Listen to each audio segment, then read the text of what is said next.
what's up? Welcome and welcome back to my channel. My name is Derica and you are watching Shelf Love with D. Hey, hi, hello. How is your holiday? How are you feeling? How's your day? How's your week? Today is Saturday, December 27th.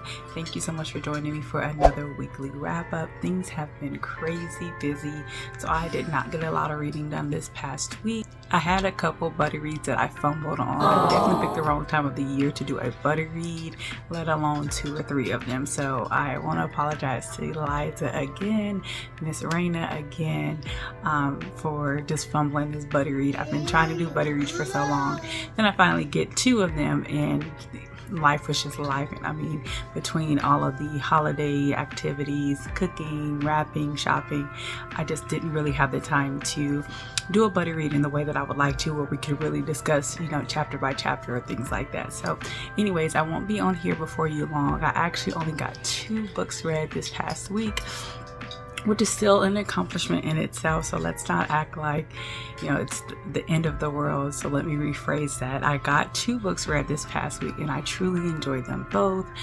So let's get right into it. So the first book that I read with Miss Eliza is God Don't Like Ugly by Mary Monroe. As y'all know, this was a reread for both of us. But I feel like we both grew a deeper appreciation for the story itself, for the author, and for just everything that was touched on in this book. I read what this book was about in a previous vlog, but for any of you who are just tuning in today, I will go ahead and read it for you. Okay, so let's see what the synopsis says here. So it says, at the heart of the story is Annette Good, a shy, awkward, overweight child who keeps a terrible secret. Mr. Boatwright, the boarder her hard-working mother has taken in, abuses her daily. Frightened and ashamed, Annette withdraws into a world of books and food. But the summer Annette turns 13, something incredible happens. Rhoda Nelson chooses her as a friend. Dazzling, generous Rhoda, who is everything Annette is not.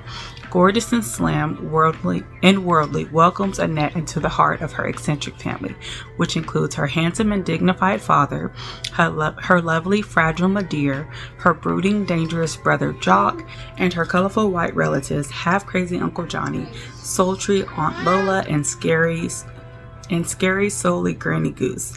With Rhoda's help, Annette survives adolescence and blossoms as a woman. But when her beautiful best friend makes a stunning confession about a horrific childhood crime, Annette's world will never be the same. Y'all, as I just stated, this book was a reread, but it is so good. I think, like me and Eliza talked about, as you grow in maturity and understanding, as you have lived, as you have experienced things, books like this just hit so much deeper for you, and you just have a newfound appreciation for the person who took the time to write it and write it authentically. You have a your heart goes out to the people who have actually experienced things like this, because although Miss Mary Monroe's books sometimes seem over the top, these things happen in real life. These things happen to people more often than not. I will say there are a lot of triggers in this book, so if you dive into this book, please be aware of the triggers. Check on Google, Goodreads, whoever, to see what those triggers are. There are mentions of child abuse, sexual abuse, fat phobia. There's a lot in this book, but it is well written and done in such a way that done in such a way that you can appreciate it without feeling so overwhelmed and weighed down that it's hard to get through the book. So Mary Monroe did a really good job. I rated this book 5 stars in the past, and again, I still rate it 5 stars. I will say that this book is probably not for everyone. When I was reading the Goodreads comments, some people felt like it was just trauma bomb, that it was just trauma and trigger after trauma and trigger. And yes, this book hits on a lot of things, but for me personally, it was done really well. Mary Monroe's writing style is amazing, and I think she's the best author to write a book like with such heaviness, that although the book talked on such heavy topics and some crazy things were happening in this book, you can still find yourself, yay, good job, mama. You can still find yourself smiling and laughing throughout the books, because there were highs and lows in this book. The next book up in this series is called God Still Don't Like Ugly, I believe. God Still Don't Like Ugly. and I will be reading that one fairly soon. Miss Eliza, if you want to buddy read, things have slowed down for me now, and I'm open to that. If anyone else would like to buddy read, I'm always down for a buddy read, so please let me know. But the next book up in this series is called God Still Don't Like Ugly. This is one of the OG original covers. I know that the book has since been republished and released with new covers that are really pretty, but I prefer the old covers and am on the hunt for all the original OG covers for this book. If you have not read any of Mary Monroe's books, get ready for a hot, messy, toxic, yet funny, good home feeling, like a Sunday dinner. Like, her books are so good, and she writes us authentically. This book is a little on the thick side, but an easy page turner. The chapters are not too long. In this book, we are introduced to, like, as the synopsis says, in this book we are introduced to Annette and Rhoda, where Annette grows up being the fat, ugly, dark-skinned friend, and Rhoda is the lighter complected, skinny, rich friend. And although Rhoda is everything Annette is not, she too is a loner, so they end up building a friendship and look out for one another. And as they get to know each other, Annette opens up more and more about things that are happening to her, and Rhoda is a Miss Fix-It type person, and once Annette confides in her, she gets busy and figure out how can she help her friend to not be so, to not continue to accept this abuse for the rest of her life. And I love Rhoda as a friend. She is definitely a friend that she will go hard for you by any means necessary. Nothing is too much for the people that she loves, and I love that about her. Although sometimes her methods were a bit extreme, her intentions were always good. So one of the things that I didn't like was that Annette didn't seem to truly appreciate Rhoda as a friend, in my opinion. She went from being someone lonely, someone talked about, someone who, sat by herself in the cafeteria, had nobody to confide in, nobody made her feel beautiful, no one made her feel safe. And Rhoda gave her all those things, but it seemed like she questioned Rhoda and Rhoda's loyalty, Rhoda's friendship, Rhoda's decision-making skills. She questioned everything along the way with Rhoda, instead of just being appreciative of the friendship, or appreciative of Rhoda and her heart and who she was. This book also shines a light on the struggle of parenting as a single mother, especially back in like the 1950s and 60s, on how if your mom had to work, a lot of times you were left alone or left with people that you barely knew, which at times could put you in harm's way unknowingly. As a single mother, all you could think about is having to provide for your child, to give your child a home. And if someone was willing to move in with you guys and be a babysitter and help with bills, a lot of the times that decision was made without thinking about the safety of your child, especially if you had a daughter. Of course, we know abuse could happen to male or female, but predominantly girls are more susceptible to abuse in the home. You will find yourself frustrated with Annette's mother and her lack of awareness, her lack of discernment, and honestly, her lack of protection for her daughter. I have all boys, and I've always been overly protective with them. They didn't really get to go over, I think, but 2 friends that I let them go over and stay the night, and I had to get to know them and their parents. And even still, I was, very cautious, and it didn't happen very often. And if they went over there, when they come back, we're having a talk, is everything okay? Did anyone make you feel uncomfortable? So once we had a daughter, I'm like that much more protective over her. And Annette's mother, due to being a single parent, with her main thought being able to provide an income for their home, she made decisions regarding Annette that put her in harm's way, and she would seem to be oblivious to it. So I was frustrated with her a lot of the times of like, how are you not picking up on these signs? How are you not side-eyeing this person when he made that comment? And how are you not seeing that something is going on with your daughter? So this book will have you feeling every emotion. You will laugh, you may cry, you may yell in frustration, you may want to choke the mom. You will definitely be talking to this book and feeling a lot of emotions, and at the end of the book you will truly feel like you know each character. I highly recommend this book. Again, it is not mommy. Okay. I highly recommend this book, but again, check the trigger warnings because it is not for everyone. Not everyone will be able to handle the topics that are touched on in this book, the emotional abuse, the sexual abuse that is discussed in this book. Not everyone will be able to handle the trauma dumping, so to speak. So just keep that in mind when deciding whether or not you will pick up this particular book. But even if you don't read this book or this series by Mary Monroe, please read a Mary Monroe book because she is that woman. Love her pen style. They did put a little snippet in here for the God Still Don't Like Ugly that I kind of wanted to just give you a taste of how it started. Okay, so it says, I used to wonder what I would look like if I had been born white. Now I know. The white woman standing on the steps of the wraparound porch of the shabby clapboard house could have been my twin. As far as I could tell, sandy blonde hair and a narrow nose were the only things she had that I didn't have. I had to repress a gasp. I had to remind myself that this woman and I shared the same amount of blood from the same man, black blood. Throughout my plane ride from Richland, Ohio to Miami, where I had originally come from, with the help of several glasses of strong wine, I had composed and rehearsed several speeches. I had no idea what the appropriate things were to say to a father who had deserted me when I was a toddler more than 30 years ago. What I wanted to say was not what I had planned to say. It would have been too much, too soon. Good to see you again, Daddy. By the way, because of you, I had to spend years of my childhood living under the same roof as mine. I'm gonna leave it right there because I don't want to give any spoilers away from the God Don't Like Ugly book. So that's just a snippet from God Still Don't Like Ugly, which is a part 2 in this series. So highly recommend. If you decide to read it, please come back to this vlog and let me know down in the comments what you thought of it.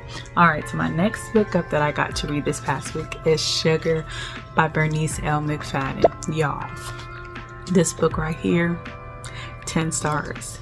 This book had me sitting staring at the wall, stuck, just like Junie had me stuck. And what is even more astounding is, do you see how thin this book is?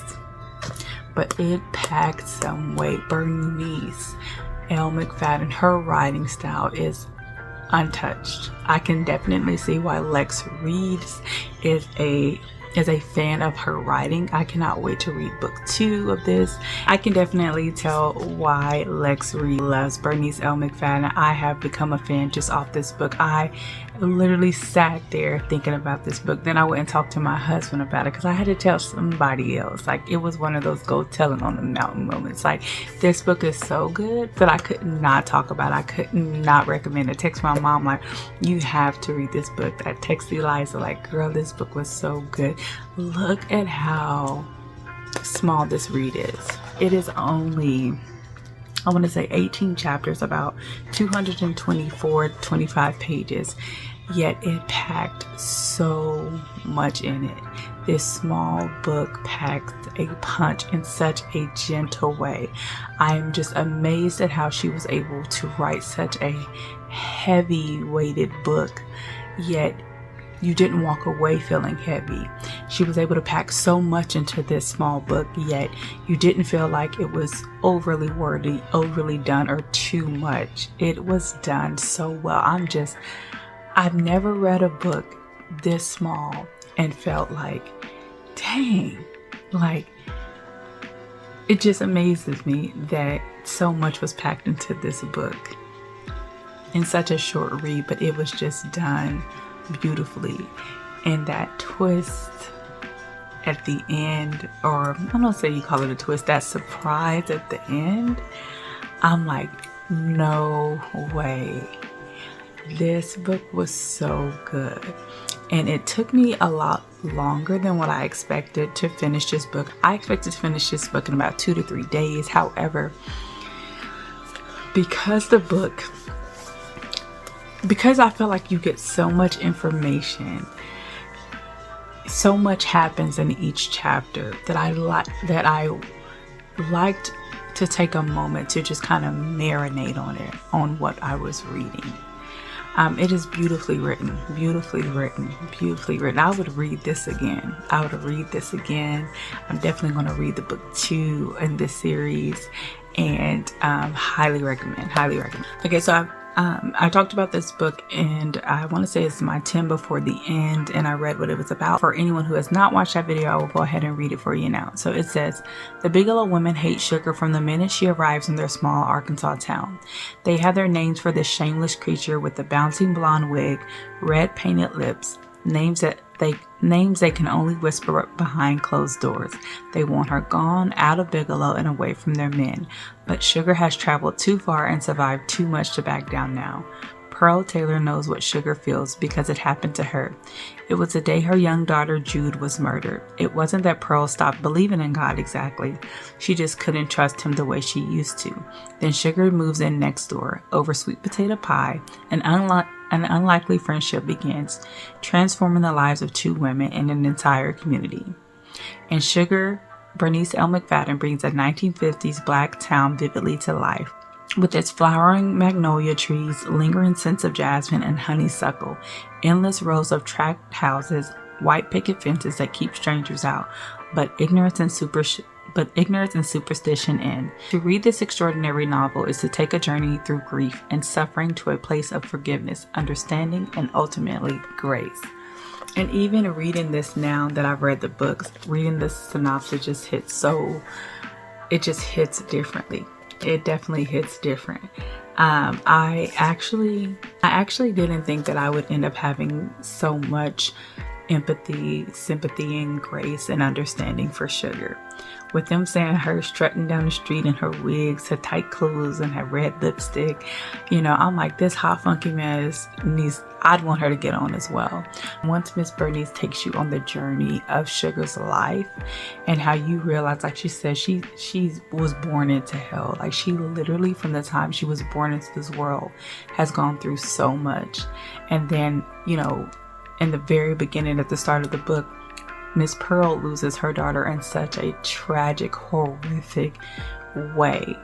And then those women forge a healing journey unknowingly together, and it is just a beautiful story. I will honestly say I did not expect it to be a beautiful story, and it was. It literally had me just sitting there thinking, replaying it, just like Junie had me stuck. I would highly recommend this book. I would say to, check some triggers first. It does hit on subjects such as, men paying for services from Sugar.